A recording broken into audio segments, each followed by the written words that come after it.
Allegra, let me just get a little bit of back history here. You can hear me? Yeah. Okay, let me just get a little bit of back history here. So how many completed songs do you have at the moment? I'd say about 10. Okay, 10 written from start to finish. Yeah. Okay, beautiful. Maybe more even. Sorry? Maybe more. I can just have a look. I'll count how many of them are finished. 1, 2, 3, 4, 5, 6, 7, 8, 9, 10. Yeah, 10, 11. So let me just go over a little bit about what my pro guys and how my pro guys write. Okay, I'm not quite sure how you write, but I'm going to tell you how they write. They will generally get a piece of music firstly, so they'll be inspired to write a slow song, fast song, aggressive song, dance song, whatever it is. They would write the music to that. They would write the chords generally to it quite roughly, generally for a verse, pre-chorus or chorus, or verse and a chorus. Once they've got their foundation down, which is basically your canvas to start to write melodies over the top of, then what they would do is they would start to na melodies over the top of that. Now they're always thinking that they're keeping the verses melodies quite small because that's telling the story, and when they get to the chorus they're doing their larger jumps with the hooks. And the difference between people that are successful and making money in this industry and the people that aren't is that their melodies are a lot better. So melodies are the things that get caught in your head. And you can probably remember the first song that you ever liked, or remember buying or purchasing or hearing. You would have heard that song and you would have tried to hum the melody in your head because it was caught in your head, and that's called a money hook. That's what the record companies call the money hook. So that's very important. So my guys write like that firstly, and then they would put some lyrics to it, just some sort of basic lyrics to it, and they feel that it's a good song, they would complete the song. But as a general rule, if they're writing a 10-track album, for record companies, you generally get paid for 10 to 12 tracks on an album. They would write, as a general rule, generally 30 to 50 verses and choruses for that album. Just verses and choruses. Now, the verses and choruses that yank their crank, they will complete the song.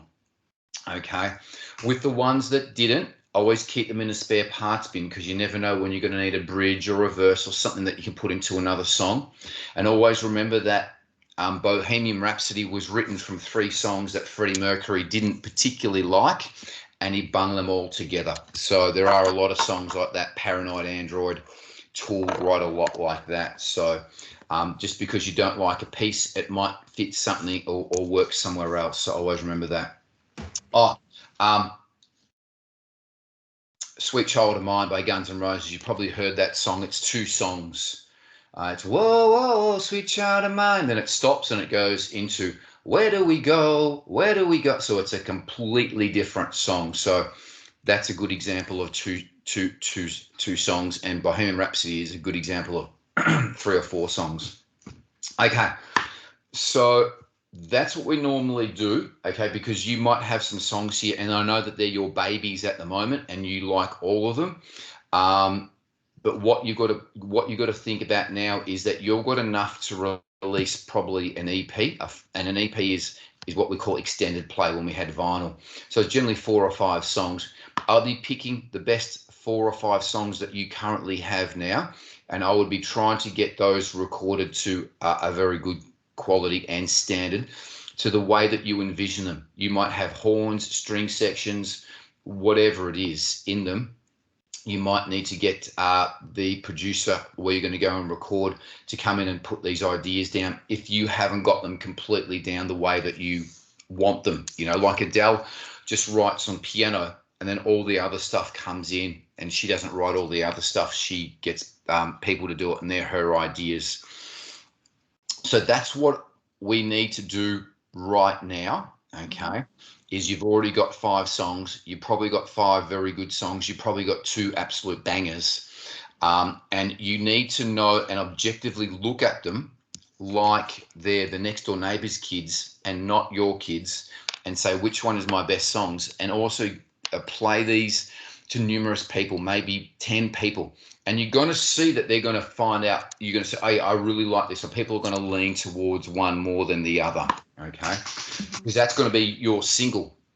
You might already have an idea about what's going to be your 2 or 3 singles. We generally have 2 to 3 single releases that you're going to make videos for and release them and rah, okay? So that's what we sort of need to do now. Are there any questions so far, Allegra? No. So you intervene whenever you want, okay? If you don't understand anything or do anything like that, you just intervene. So we need to get them recorded to a good standard, and you can.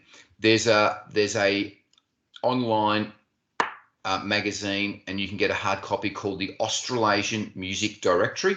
It's the Bible, and you can, as I said, you can pay for it online, get a subscription for a year.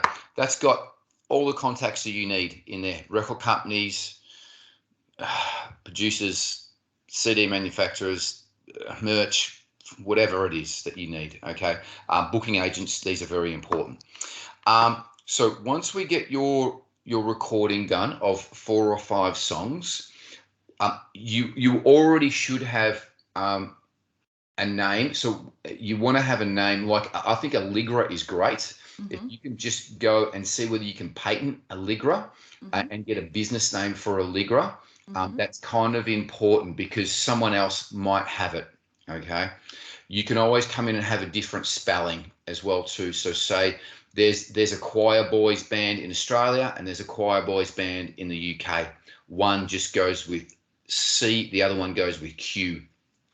But you want to have a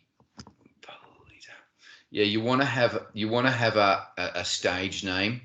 Polita, I don't think is cool enough. Okay. But you know, Ariana Grande uses her real name as well too, if you want to go with that. But I think ALLEGRA is very strong, and even if it's maybe try to go with 1 L, or maybe double E or double A. So see what the abbreviations, whatever you can get. It's like looking for a custom number plate to see whether you can get it. But that's just my thing. Like heaps of them. Sting. His name's Gordon Summers. Bono. Fuck if I know what his name is. The Edge is a guitarist from U2. So it's good to go with something like that. Sia. Adele, it's just her first name. So I think ALLEGRA is a good name to go by. Okay, so once you've got your songs recorded, we should already have a Facebook page and a YouTube channel that is dedicated to ALLEGRA music. You might want to call it ALLEGRA music or just ALLEGRA, okay? You can always go in and change them. You might want to have it now to ALLEGRA music, but then change it to just ALLEGRA once people know who you are. It's like Lady Gaga as well too. So there's just a name that you just pulled out of the out of the universe. You can also go onto Wix and create a very quick website as well too. We want to have that as well too. You can put them together real easy. You've got templates for music artists. Okay, so they're pretty easy. So you can put your SoundCloud and Spotify accounts and all that type of stuff and put videos on there. So these are 3 things that you should have, and I'm not quite sure whether you have, but you need to have them now already. You should be documenting on video particularly, because you can see Ed Sheeran when he was 12 busking and shit like that, and people want to know about that. People want to know when he was shit and how he's become better and the person that he's become into. So document stuff, your writing process, short videos, put it onto the YouTube channel, okay? You never know what's going to gain traction. One of my friends what did he do? He needed to know how to take his battery out of the Mercedes-Benz and clean it, and it was very complicated. So he actually filmed it and put it onto his YouTube channel so that he remember how to do it. The next year he went back onto his YouTube channel because he had to do the same thing, and he had like 50,000 views on there from this. I said, dude, you need to make sure you monetize that. Yeah. And this is just people putting like an A series change of battery into Google, and he had 50,000 views. And that's how powerful YouTube can be if your algorithm hits as well too. So, okay, so we've got these 3 platforms. We're going to record. Once you record, you need to have a promotion. So you need to have a single release. Now, you might want to have some footage of you in the recording studio, in the writing process of you doing this. And so warming up your crowd. Yes, you're going to have no one subscribed at the start. You will in the future. And then once you've got your recordings done, you've got your 5 songs, you're going to promote, okay, on Facebook, on YouTube, on any format, TikTok, whatever you're on, whatever you think your strongest formats are. I would only be picking a couple, but definitely having YouTube is number 1 because it's basically TV, and then go on to another one. Okay.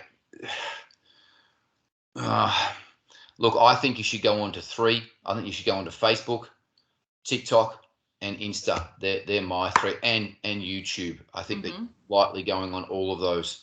Insta and Facey are pretty easy because they're related. So when you put a post on one, you can put it onto another straight away. You want to promote your single, and you want to have a video clip for your single. Very simple. Coldplay's first single for Yellow. It was them with a yellow filter filming down at the beach. Their film crew didn't turn up because something happened. They had an accident. So they just got a handy cam, filmed it down at the beach. It was one of their biggest songs. It doesn't have to be complicated. You want to have a storyline, though. That's something that's interesting, okay? Whatever it might be, okay? You can have just a day where you go around and just get some footage, but you want to have a video. You want to have a video for at minimum 2 songs if you think you got 2 singles off the EP, or if not, 3 songs. If you want to release a whole album, ALLEGRA, you can, but you've only got 10 songs. That's the only thing. So I would write more songs to release a full album. That's why I'm going with an EP here at the moment. You want to have your single launch, okay? With your single launch, you also want to have an EP launch. So you can have a single launch, which is going to be on YouTube, okay? You want to see whether you can... Now, ALLEGRA, sorry, let me just backtrack here. With your songs that you're writing, do you play piano or guitar or both? Both. Okay. When you're going to be performing, envision yourself in the future, how are you going to be performing? Like with guitar or piano? You playing guitar or piano? No, you don't have to. Ariana Grande plays piano and guitar, and she's just a singer. Co-writes with a lot of people. Adele plays piano, doesn't play piano on stage. You don't have to do it. It's what you want to do. What do you envision yourself doing? I'd want to play. I would. You want to play? Yeah. What do you want to play? Both. Play both. Yeah.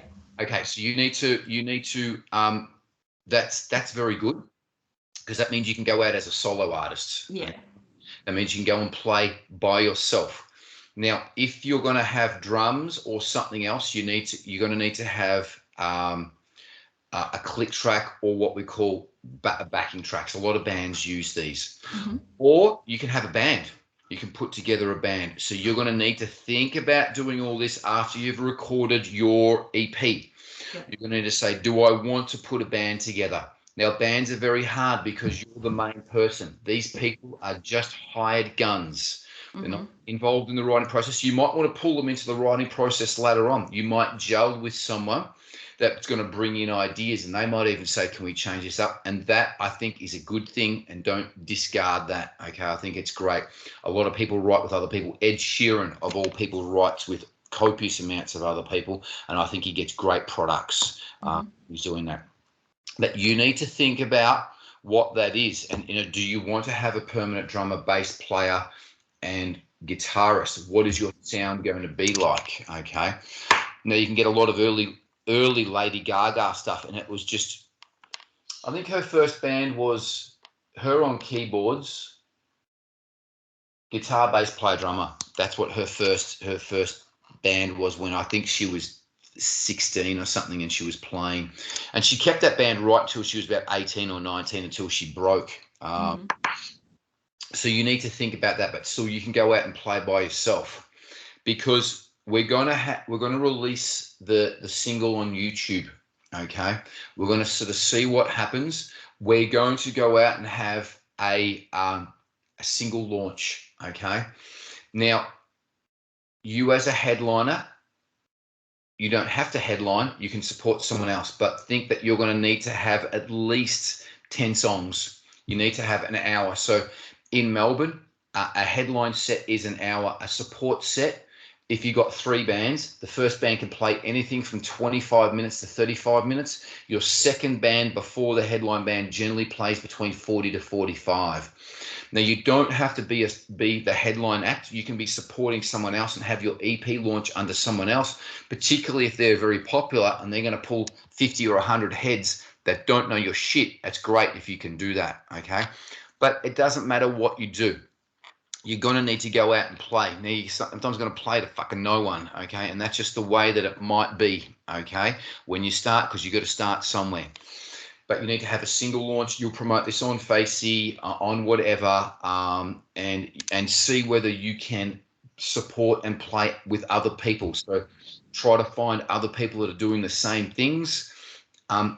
Email them. Find them on Facebook, people that are in the same genre as what you're writing. You need to create a community with this, okay? So we need to do that.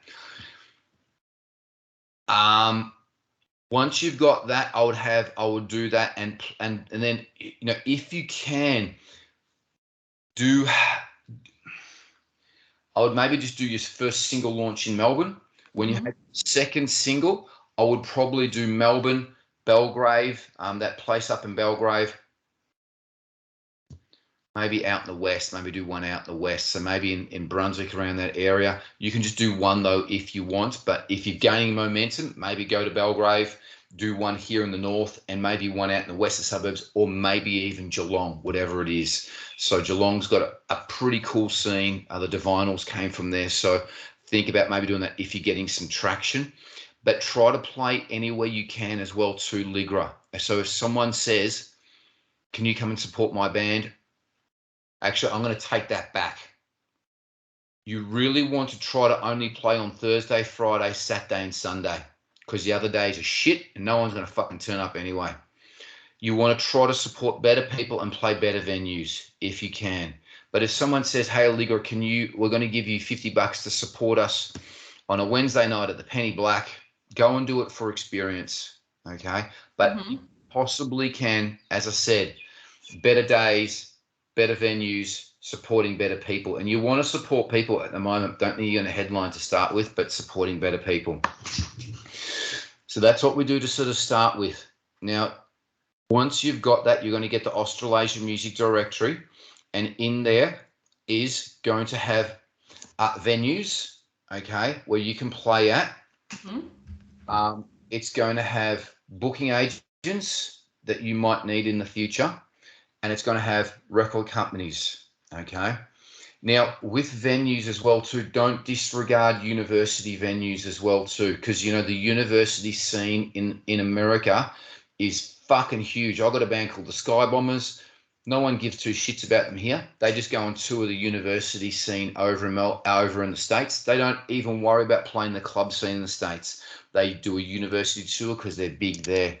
So universities got radio stations here as well too. Sorry, the other one is radio stations ALLEGRA. So you want to look at radio stations, but we want to hit one at a time. So when you've got your EP done, we want to send this to record companies, okay? We want to send them to the big ones: Sony, BMG, EMI, Warner Brothers, Mushroom White Label, Shock, but particularly Shock Records, because they bring in and out a lot of import and export people, so they can always put things out overseas. We want to send it to them with a bio. You want to find out who the AR guy is, and you're generally going to do this digitally. And it'd be good to play a couple of gigs and have your EP launch first, so you got something in your bio to send. Okay. You'd normally do that, actually, ALLEGRA. You do record companies after you have your EP launch. 2 single launches, EP launch. Okay. Then you send it to the record companies to tell them what you've got. They might like your shit. They might not. They might not even respond. But if you don't hear from them, email them back saying, "Hey, did you get my press kit?" Okay, so that's record companies. Once you've got your EP, you want to send it to radio stations as well too. Okay. Now, when you get bigger, managers do this, or the record company does this, but you're going to need to do it to start with. You want to send it to again, sorry, ALLEGRA, there are little independent Melbourne record companies. You can send it to them as well too. Send it to everyone. Okay. But Shock are a really good one because they're kind of big and kind of small. So they also, as I said, they import and export a lot through what they do. So Shock are a good company. Radio, get it played on radio because it's free. It's free publicity. So you want to go to the small community radio stations. You want to send your press kit to the small community radio stations, university radio stations. Send it to the bigger ones as well too. So you want to send it to Triple R, PBS. They're 2 very important ones, 2 independent alternative radio stations in Melbourne. You ultimately want to be sent it to Triple J. They're national, they're good, but you can send it to bigger ones. Go in the Unearth competition, go in anywhere that you can go. That there's Triple M have got like an Unearth thing as well too. So anywhere you can send it to any radio, and if they ask you to come in to do an interview in Plenty FM, go in and do one. They'll play your stuff, maybe do an acoustic set, whatever it might be. This is free promotion. Booking agents. It might be an idea to just to scour through the booking agents, see if there's anyone that's in their stable that's along the same genre as what you are. Ask them how much it is to be in there with their booking agents. Now, the biggest booking agents is Harbour in Sydney and Premier in Melbourne. They do all the big bands, the huge bands. You've probably heard of those 2 booking agents. If you haven't, you should. You want to look at some smaller booking agents. Ultimately, we want to be on Premier in the future because you want to support Casey Chambers, whoever it is, when they're coming out, okay, if you can. But have a look through some booking agents, see whether there's anyone that's in your stable that they can possibly help you out with supporting their artists, things like that. Okay, so look at booking agents. Record companies, booking agents, universities, gigs. I think we've covered that part of it. You got to make sure you promote it because if you don't promote it, no one's going to know about it. So I'm just trying to go through my list here. Record companies, radio stations, booking agents. That's it. Playing live. I've gone over that. That's it. You want to throw it out, play it, see what happens. Okay. Yeah. If that doesn't happen, rinse and repeat. Okay. So you write another 10 songs. You write another 15 verses and choruses. You go and do the same thing.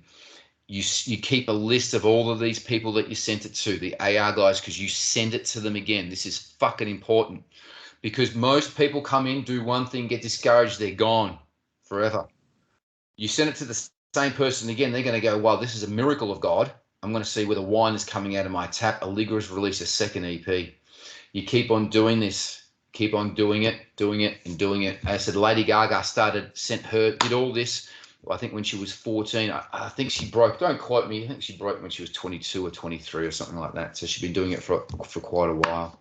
Same with Adele. Adele went to, Adele, Amy Winehouse, they're all doing it when they were in their teens. So how old are you, ALLEGRA? I'm 23. Cool. You got lots of time. You got a long way to go. That's kind of it. So you go and do that. You go and play, do what you got to do, and then if that doesn't happen, you go and do the same thing again. Just go and do it. We're not going to release an album until you're big and signed. Okay. Ultimately, we want to get signed to a record company, and then a manager will help you out, and then they're also going to do some things. You want to try to make some inroads into Australia firstly, and break in Australia firstly. But all of the people that you see on the boards when you come into the studio, they're bigger overseas than what they are here.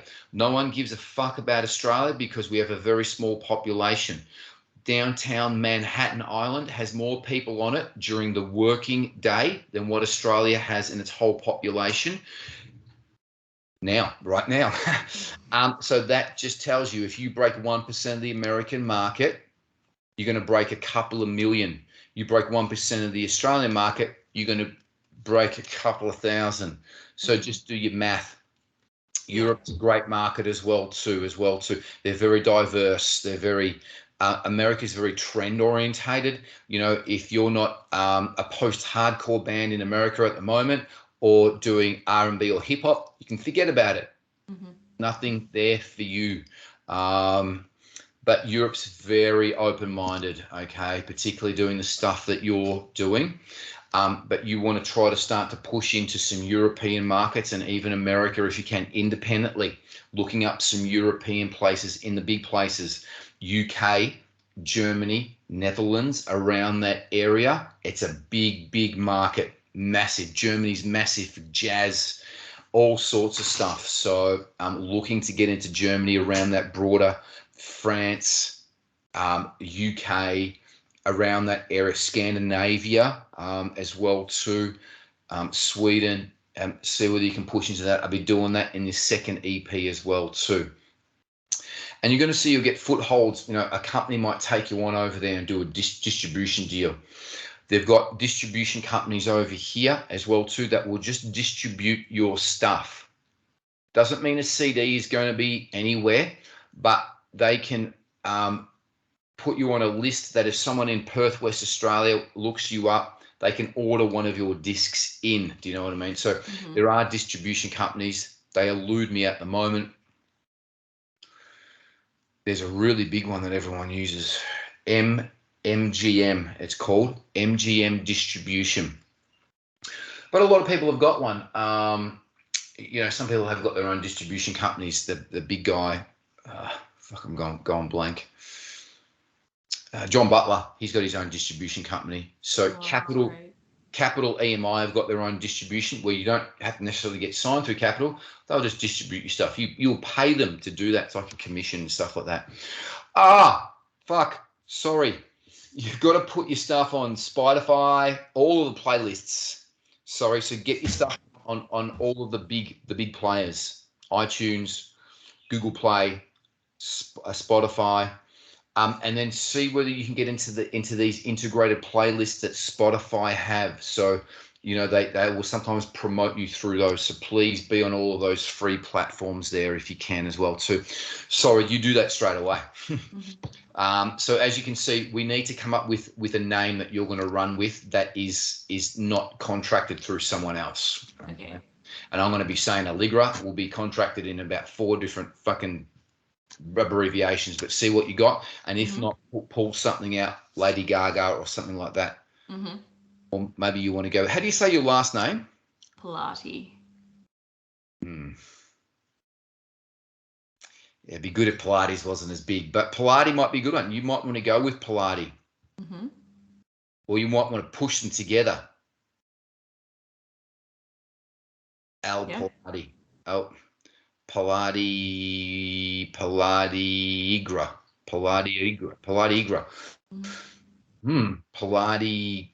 Palladigra.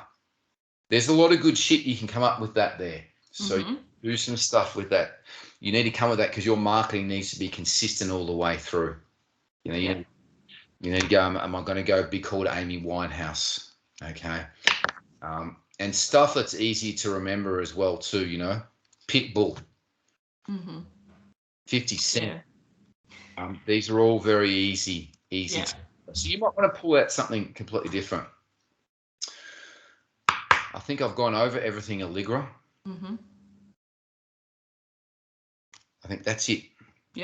That's going to give you a good, but so go with dot points and just stick with those and go through it with what you want to do. So the bottom line is that kind of stuff is kind of hard and time consuming. Make sure that it doesn't take away from your art, because the bottom line is you want to enjoy your songwriting and your art and what you do. You want to keep tabs with this in the future if you blow up. Do you know what I mean? So as getting a good manager and all that can take care of this, that cares about you. You look at You look at Wheatley that passed away last week.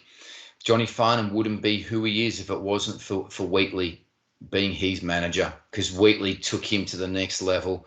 Different songs, got his voice up and going. And yeah, that's a success story there, because Johnny Farnham is just a voice. He doesn't really write. He's just a voice. He's just a mouthpiece, like Britney Spears. She doesn't really write. So keep tabs of all of this, because there are sharks out there.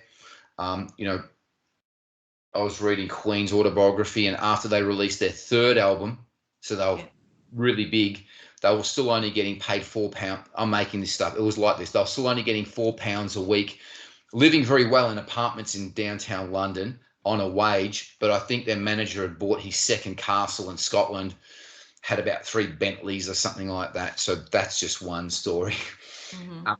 At what it is like that, but they're not the exact details, so don't quote me on that exactly. So, but that's what you have to do. You have to put it out there and just see how it goes. But YouTube's a big one. You know that. I wish I was a punk rocker with flowers in my hair. That song, she recorded that in her basement, put it on YouTube. The rest is history. So there are a lot. You know, YouTube has done a lot of it. Got a lot of people up. Justin Bieber came. I think he came third in a singing competition or something. His mum posted it on YouTube, and record companies have AR guys, artists and repertoire guys, that will look through your press pack that you're going to send them. But they also have trolls that sit behind the computer for 8 hours a day, and they go through Spotify and they go through YouTube, and they just sit there and watch clips of new people. And I think who was Bieber discovered by? Usher. Let me tell you what. Usher's not sitting there fucking scrolling through fucking shit. He's got 4 people working 8 hours a day, 9 to 5, that go through stuff and they report back to him, because Usher's got his own record company. Okay. So, that's what record companies do. Okay. So they scroll through stuff. So you got to get it out there some way, shape, or form. But the more promotion you can get, you know how Google works. Google is a search engine, and the more you put on there weekly, the more that your name will come up. Okay, so that's just the way that it is. Yeah. Are there any questions that you want to ask me about this? No, it's a lot to coordinate. It's good. There is a lot there. It's head spinning. ALLEGRA, just go through what I've recorded here, you've recorded here, and just categorize in dot point A to B, okay, well, A to Z, sorry, and work through the list, okay? If you're lost with any of it, of what the order is, try to basically put it together. You can send it to me. I can have a look at it and see whether you got it in the right order or not. Yeah. The big thing is you've just, you know, there's Nike's logo. Just do it. Just friggin' do it. You know, just put it out there. You got to get out there. And, you know, you got to work hard. You got to work really, really hard. You know, like I do Monday to Thursday, I do a minimum of 15 hours a day. Minimum. If I'm sick, I do 12. So that's just my Monday. My Monday to Wednesday, I generally do 15 or 16. And that's stuff like this, you know, and this is my to-do list already today. You know, so I've marked some stuff off. This is shit I've got to do on a Tuesday. So these are my to-do lists. Plus I have a long-term to-do list. This is the long-term thing. This is home and work. So these are things that can get done in the next couple of months. Yeah. So, but yeah, it takes a lot of work. A lot of heartache as well too. You might get nothing happen from the first EP, and that's why most people quit. You just got to keep on writing, and that's why I say love what you do. Love your singing.